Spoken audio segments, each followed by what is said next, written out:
본문의 말씀은 이사야의 예언 말씀이라고도 볼 수 있습니다. 이것은 이사야서에 나오는 그 여호와의 종의 노래라고 되는 이 메시아를 상징하는 이러한 그 노래가 있는데 그 네 개 중에 세 번째 노래입니다. 이것은 이 결국 그 메시아 여호와의 종이라고 표현되는 이 메시아가 와서 어떤 일을 행하실 것인가를 특별히 4절부터 9절까지 이렇게 표현해서 결국 이 자기 백성을 위로하고 권면하며 또 이 생명 주고 회복시키는 그러한 메시아의 도래에 대해서 예언한 거라고 볼 수 있습니다. 그런 면에서 종의 사역 그 메시아께서 오셔서 하실 일이 오늘 본문을 보면 학자의 혀와 귀를 주셨음으로 인해서 결국 이 곤핍한 자, 곤고한 자를 위로하고 그리고 알아듣게 하는 하나님의 진리를 알아듣게 하는 역사를 이루셨다고 이렇게 이야기합니다. 작은 예수요 또 제자로서의 살아가는 우리들의 삶 또한 주님께서 이루시는 일들을 또 하실 일들을 우리에게 맡기셨고 그 일을 감당하는 우리라고 생각한다면 이 이사야가 예언한 말씀 또는 오늘 본문에서 강조하는 바 학자의 혀와 그 귀가 오늘 우리에게도 있게 되기를 소망합니다. 이 여기서 보면 이 학자들이라고 이 복수를 썼는데 림무드라는 이런 그 히브리어는 이 배우는 자 또는 제자라는 그러한 문자적인 의미를 지니고 있습니다. 그런데 이 학자의 혀와 이 귀가 어디로부터 오는가에 대한 근거는 바로 주석을 보면 바로 하나님께서 허락하신 하나님이 주시는 것이라고 말합니다. 교훈받는 사람이라는 의미로 이 림무드가 사용이 됐는데 이사야는 그렇게 말합니다. 학자들의 혀를 내게 주사란 말은 이 여호와의 가르침을 받는 자로서 여호와와 인격적인 관계 속에서 이 여호와께서 그 하나님께서 가르쳐 주신 말을 하는 것을 나타내는 것으로서 즉 긴밀한 인격적인 관계를 통해서 모든 좋은 것을 배워서 그 배움을 받은 대로 그 뜻을 행하는 그러한 자질을 가진 사람을 의미한다고 볼 수 있습니다. 그러므로 우리 주님은 하나님의 구속의 완전한 계획을 실현시킬 수 있는 능력 있는 분이라는 것을 말하는 것이죠. 그리고 여기 학자같이 알아듣게 하시는도다 이 내용 역시 여호와의 말씀에 대한 종의 열정이 바로 여호와의 깊은 관계를 통해서 말씀을 듣고 이해해서 순종해서 여호와를 전적으로 신임할 수 있는 자 여호와께서 신임하고 여호와를 또한 신뢰하는 관계가 있는 이러한 모습인 것을 이렇게 말합니다. 그러면서 이러한 지식을 바탕으로 이 자기 백성들에게 바른 지식을 가르치는 사명을 감당하는 이러한 여호와의 종을 노래하는 그러한 노래라고 볼 수 있습니다. 그런 면에서 보면 주님께서 12 제자를 부르시고 70인 전도대를 파송하시며 둘씩 짝지어서 내보내서 참으로 주님께서 하시고자 하는 일들을 감당케 했던 제자 사역 그리고 마지막 때에 대위임령으로서 모든 족속으로 제자 삼으라는 것과 성령을 통해서 땅 끝까지 이르러 이 증인이 되라고 하신 말씀을 이루어야 될 교회적인 사명이 또한 여기에도 있음을 우리가 기억하시기를 바랍니다. 예수 믿고 하나님의 자녀된 자들에게 하나님께서 영을 부어주시어서 주님의 마음을 가지게 하고 주님처럼 말하게 하고 주님처럼 행동하게 합니다. 그리고 또한 사도 바울은 주께서 주시는 힘으로 죽게 하듯 하라는 또한 메시지를 우리에게 줍니다. 자녀가 부모를 닮아가는 것처럼 말과 행동을 하나님 아버지처럼 닮아가는 것이 성도들의 하나님의 자녀들의 모습인 것이지요. 예수 믿고 하나님의 자녀가 되어서도 하나님을 닮아가지 않고 옛사람대로 행동하고 생각하는 것 이것이라면 이 어려움이 있을 것입니다. 그 상태로 사실 천국 시민으로서의 자격이 합당치 못한 모습이기 때문에 그렇죠.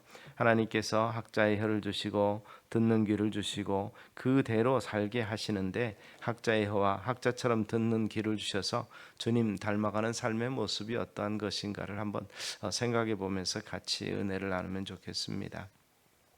오늘 본문에서 그렇게 말합니다. 학자의 혀를 주사 이것은 그 필요를 이야기하는데 그 다음에 목적을 뭐라고 말하는가 하면 권고한 자를 말로 돕게 한다 이렇게 말합니다. 나로 권고한 자를 말로 어떻게 도와줄 줄을 알게 하시라고 말합니다. 깨닫게 하는데 이 곤고한 자, 즉 우리의 언어 생활을 통해서 또 우리의 사역을 통해서 이 곤고한 자들을 위로하는 사역이라는 그러한 이야기를 하고 있습니다.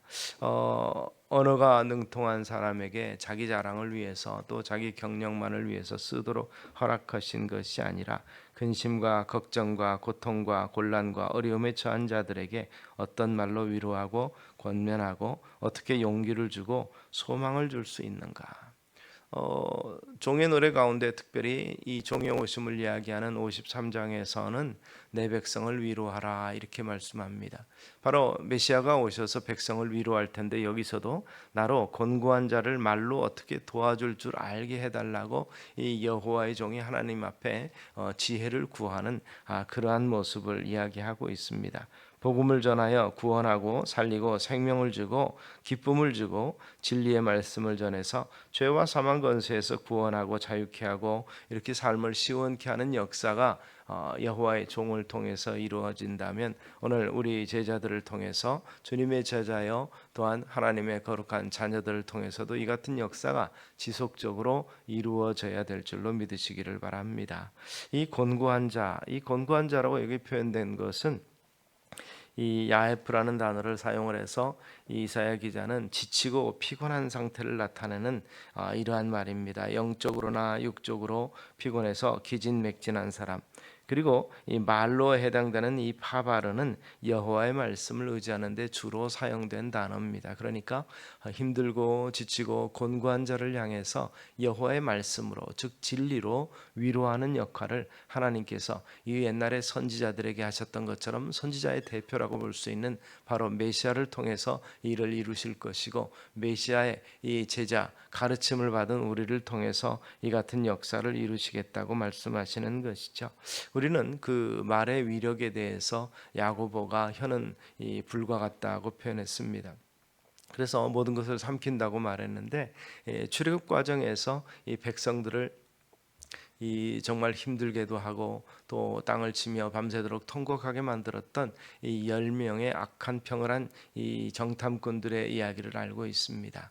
그곳에 가서 보니까 젖과 꿀이 흐르는 땅, 기가 막히게 기름진 땅이며 거기 실과들을 보니까 너무 탐스럽습니다. 그런데 문제는 그 땅의 험한 지형과 거기에 있는 이 백성들과 도시들을 보니까 너무 강해 보이니까 두려워하게 되고 돌아와서 이 젖과 꿀르는 땅은 맞지만 이렇게 말합니다. 우리가 물리쳐야 될 싸움의 대상, 얻을 것은 달콤하지만 그러나 그것을 위해서 우리가 수고해야 될 것이 너무 두렵다는 것이죠. 그래서 이 땅을 악평하는 이 10명의 정탐꾼으로 인해서 이 백성들이 어떻게 합니까? 밤새도록 땅을 치면서 통곡하며 우리가 죽을 곳이 없어서 여기까지 왔느냐 그러면서 애굽으로 돌아가자 그러면서 이 모세를 돌을 들어 치려 하는 역사를 일어납니다.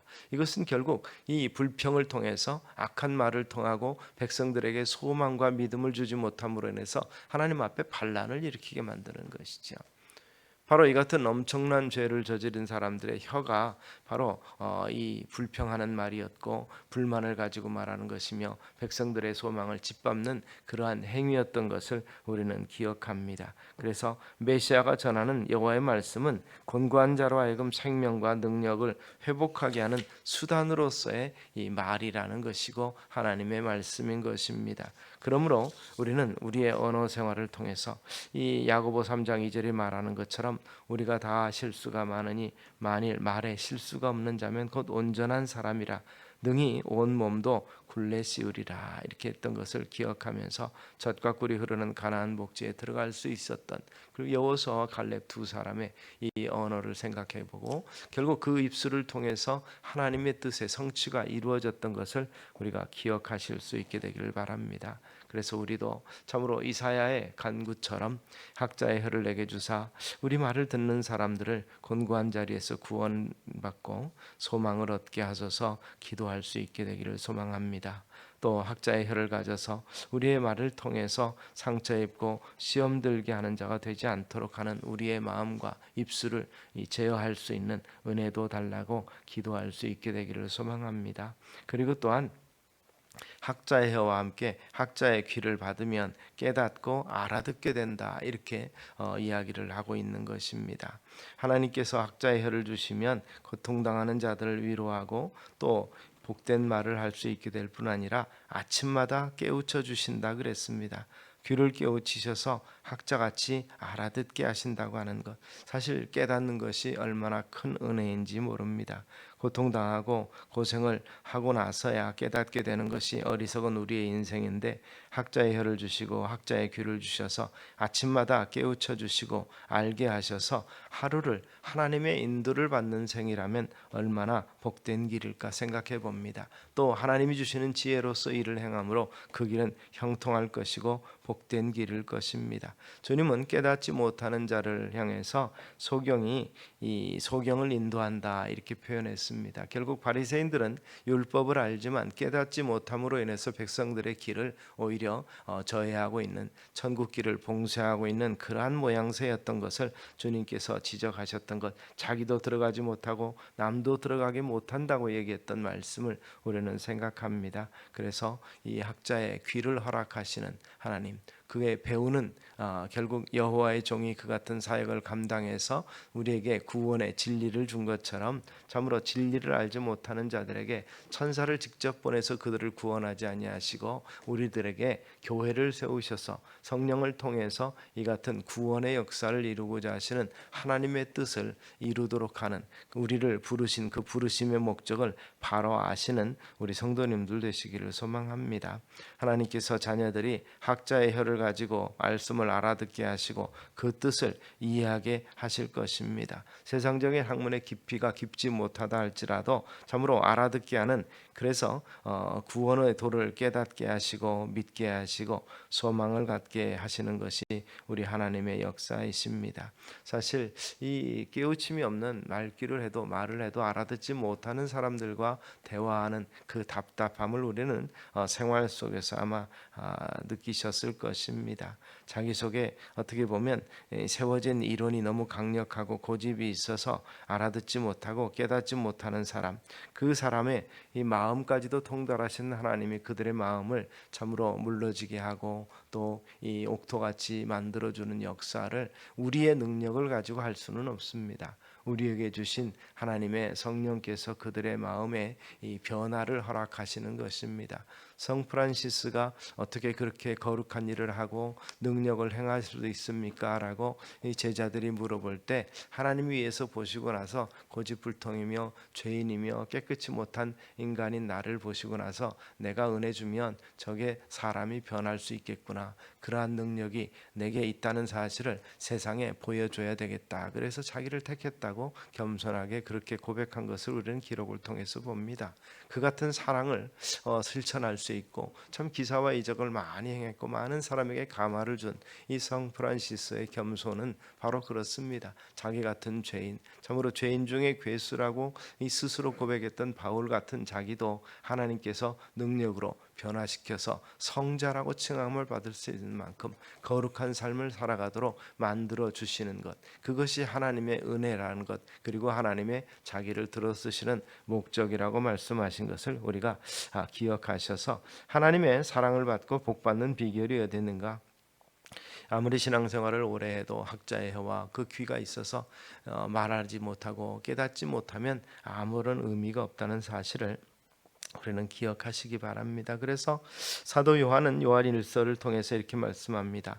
너희는 주께 받은 바 기름 부음이 너희 안에 거하나니 아무도 너희를 가르칠 필요가 없고 오직 그의 기름 부음이 모든 것을 너희에게 가르치고 또 참되고 거짓이 없으니 너희를 가르치신 그대로 주 안에 거하라. 즉 성령께서 우리에게 깨닫게 하시고 말씀하시고 변화시켜 주시니까 그 은혜 안에 거하라 이렇게 말하고 있습니다. 그래서 아침마다 깨닫게 하시는 하나님의 말씀을 들을 수 있는 귀 있는 자는 들을지니라고 하신 그 말씀이 우리의 삶에 그대로 임할 수 있는 은혜가 우리 성도님들 가운데 있게 되기를 주의 이름으로 축원합니다. 그래서 학자의 혀를 주시고 귀를 열어 주심으로 말미암아서 이 순종하는 그러한 믿음, 결국 이 4절을 우리가 읽었지만 5절에는 여호와께서 나의 귀를 여셨으므로 내가 거역하지도 아니하며 뒤로 물러가지도 아니하며 이렇게 말하면서 이 주님의 고난이 거기 나오는데 이 나를 때리는 자들에게 내 등을 맡기며 나의 수염을 뽑는 자들에게 나의 뺨을 맡기며 모욕과 침뱉음을 당하여도 내 얼굴을 가리지 아니하였느니라. 주 여호와께서 나를 도우심으로 내가 부끄러워하지 아니하고 내 얼굴을 부싯돌같이 굳게 하였으므로 내가 수치를 당하지 아니할 줄 아노라. 담대하고 고난이 닥친다 할지라도 여호와의 명을 수행하는 그 일을 감당해 나가는 종의 모습이 여기 보여지고 있습니다. 그런 면에서 혀를 허락하시고 듣는 귀를 허락하심으로 말미암아서 하나님의 말씀을 순종케 합니다. 하나님의 뜻을 이루게 만드는데 힘을 주시는 하나님이시라는 사실을 이야기를 합니다. 그래서 나의 귀를 여섰으므로 내가 거역지도 아니하고 뒤로 물러가지도 아니하는 순종의 역사를 이룰 수 있다고 그가 노래하고 있는 것을 우리가 기억하시고, 하나님의 뜻을 알지 못하고 어떻게 순종하는 일이 있을 수 있겠습니까? 하나님의 원대한 계획을 알고 있기 때문에 그 위대성을 알고 그 미래의 소망과 이 영광을 알기 때문에 우리가 순종할 수 있는 것이죠. 그러므로 이스라엘 백성들이 광야에서 거역하고 불순종했던 이유는 가나안에 들어가서의 그 영화로움과 미래 천국 백성, 하나님의 백성을 영광을 알지 못하기 때문에 애굽의 고기가마와 부추와 마늘 먹던 때를 그리워하는 모습이고, 눈앞에 있는 이 적들을 향해서 두려움을 가지게 될 수밖에 없었던 것입니다. 그런 면에서 정말 깨닫지 못하는 그들을 같이 광야에서 엎드러지는 자들이 아니 되고 결국 가나안에 들어가서 하나님의 거룩한 백성으로서 주어진 소망을 감당하고 가나안의 풍요를 누릴 수 있는, 그래서 천국의 소망과 풍요를 누리고 예비한 대로 다 받아들일 수 있는 하나님의 거룩한 자녀들이 다 되시기를 주의 이름으로 축원합니다. 결국 그 결과는 어떻게 됩니까? 여호와의 종을 이루신 것처럼 바로 그 종을 닮는 삶의 모습이 우리 가운데 이루어질 것입니다. 예수 그리스도를 닮는 삶, 참으로 나를 때리는 자들에게 내 등을 맡기며 이렇게 이 순종하면서 채찍 맞았던 주님의 모습, 참으로 고난받는 모습이지만 그 고난을 주님께서 기쁘게 받으시고 나를 위해서, 의를 위해서 핍박받는 자는 참으로 의인이라 칭함받을 것이라고 주님께서 이 복음서를 통해서 가르쳐 주신 것처럼 바로 이 같은 역사를 주님께서 순종하는 자를 통해서 이루시고 그에게 큰 은혜를 베푸시는 것을 봅니다. 결국 주님께서는 뺨을 맡기며 그리고 채찍에 맞으실 때 저항치 않으셨던 것처럼 그것을 통해서 너희가 나음을 입었다고 말씀하신 것을 기억합니다. 결국 예수님은 화목케 하시려고 십자가에서 자기를 희생시키셨고 결국 싸우기 위해서 오시지 않았다는 사실을 봅니다. 결국 주님의 사역은 화평케 하는 자로서의 일을 가져오신 것입니다. 주님의 수치와 고통과 멸시천대 매맞음과 십자가에서 죽임당하셨지만 죽음의 권세를 깨뜨리고 사흘 만에 부활하신 주님을 믿고 그 주님의 부활에 동참하는 자로서의 우리의 모습을 우리가 소망할 수 있게 되기를 바랍니다. 우리가 억울한 일을 당하고 주님처럼 참으로 이 멸시천대 받아도 의로운 하나님께서 도우셔서 부끄러움을 당치 않겠다, 최종적으로는 믿음 안에서 승리하게 만들어 주시겠다는 약속하신 것을 우리가 기억하시기를 바랍니다. 그래서 요셉처럼 자기를 죽이려 했던 형제를 용서하기도 하고 하나님이 허락하신 바 참으로 만인지상 그러한 위에서 자기 백성을 구원하는 역할, 자기 형제와 자기 가족을 구원해서 큰 민족을 이루는 가장 기본을 이루는 복의 근원이 되었던 것을 우리가 기억하시기를 바랍니다. 그래서 8절과 9절은 그렇게 말합니다. 나를 의롭다 하시는 이가 가까이 계시니 나와 다툴 자가 누구뇨? 나와 함께 설지어다. 나의 대적이 누구뇨? 내게 가까이 나올지어다. 주 여호와께서 나를 도우시리니 나를 정죄할 자 누구뇨? 그들은 다 옷과 같이 헤어지며 좀에게 먹히리라. 여호와의 종을 위한 메시지지만 오늘 하나님의 거룩한 백성들, 참으로 여호와의 종 예수 그리스도를 닮고 그의 맡기신 바 사명을 감당하는 자에게 참으로 주께서 참으로 도우시리라고 말하고 있고 아무도 정죄하지 못한다고 선포하고 있음을 기억하셔서 우리의 기도 제목이 그렇게 되시면 좋겠습니다. 학자의 혀를 받아서 참으로 주변의 곤고한 자들을 위로하고 상처 입은 심령들을 세우고 주님 오실 때까지 그 나라를 전파하는, 진리와 복된 소식을 전하는, 그리고 우리는 먼저 듣고 깨닫는 은혜가 우리 가운데 있게 되기를 주의 이름으로 축원합니다. 기도하겠습니다. 살아계신 아버지 하나님, 참으로 알아듣지 못하는 어리석음이 우리 가운데 있지 아니하고 진리가 선포된 것을 우리가 바로 알고 깨닫고 하나님의 거룩한 역사에 동참하는 주의 백성들 다 되도록 은혜를 더하여 주시기를 원합니다. 참으로 우리를 통해서 위로받는 백성들이 세워지게 하시고 우리의 참으로 깨달음을 통해서, 순종을 통해서 하나님의 거룩한 나라가 건설되는 은혜와 축복도 저들에게 허락하여 주시고, 또 결과적으로는 주의 거룩한 성품에 이르며 주님 닮아가는 복된 삶이 되도록 은총 더하여 주시옵소서. 예수님 이름으로 기도드리옵나이다. 아멘.